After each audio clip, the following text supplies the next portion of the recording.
This is the story of the Janson family.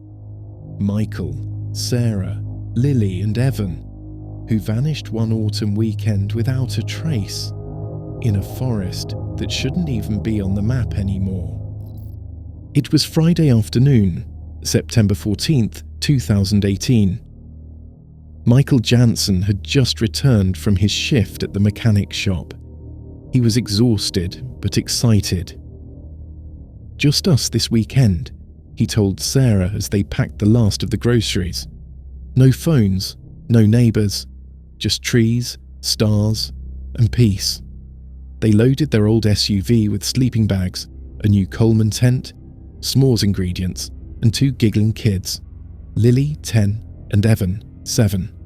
Their destination, Black Hollow Forest. Michael had camped there once, as a boy. He remembered it being quiet, untouched, a place no one really talked about anymore. But that was exactly what he wanted, a break from the world. They left around 3 p.m. That was the last time anyone saw them alive. By Sunday night, Sarah's sister, Claire, was worried. They were supposed to return by 6 p.m. No texts, no calls. She told herself the phones probably died, that they stopped somewhere for dinner. But by midnight, the anxiety was unbearable. She drove to their house. The lights were off. Their dog hadn't been fed. By Monday morning, she filed a missing persons report. The police launched a standard search. They didn't expect much. But what they found changed everything. Black Hollow Forest sits about 25 miles north of Crescent Hill. It's not marked clearly on most modern maps.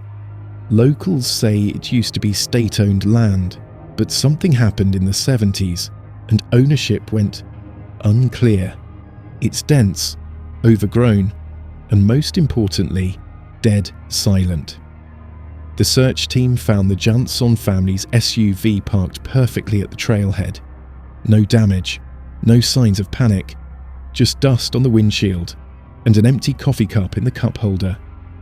Michael had signed the trail logbook with a shaky hand. Janson family, in by 5:22 p.m, camping 2 nights, out by Sunday. They never signed out. Rangers found their tent about 2 miles in.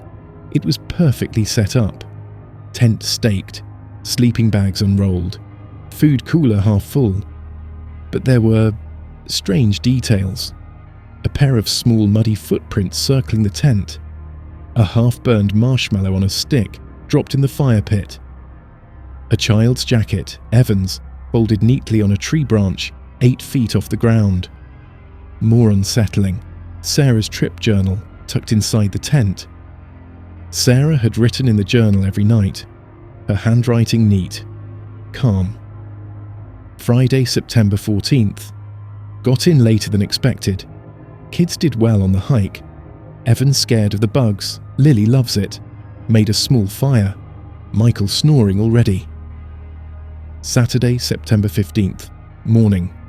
Something about this place feels older, like it's been untouched for too long. Trees are massive. Evan says they whisper. Saturday, evening. Lily saw someone between the trees. Michael said it was probably a shadow. I thought it was her imagination, until Evan said the same thing later. Saturday night, I heard footsteps, slow, just outside the tent. Michael went out, said he didn't see anyone. But when he came back, his face was pale. I didn't ask. That was the last entry. The Jansons were declared missing without a trace after a week of searching. Dozens of volunteers combed the forest. Helicopters circled. Thermal drones scanned every inch. Nothing. Not even the family's footprints beyond the campsite. But the story didn't end there. That's when people started coming forward. Thomas Grady was a retired forest ranger. He had worked near Black Hollow in the late 80s, before the area was quietly closed to the public. He told investigators, "That forest, It doesn't grow right. The trees are too still. And the sound, it dies there. No birds, no bugs. Like nature's holding its breath. He recalled a family vanishing in 1989, a couple in 1997, all under similar conditions.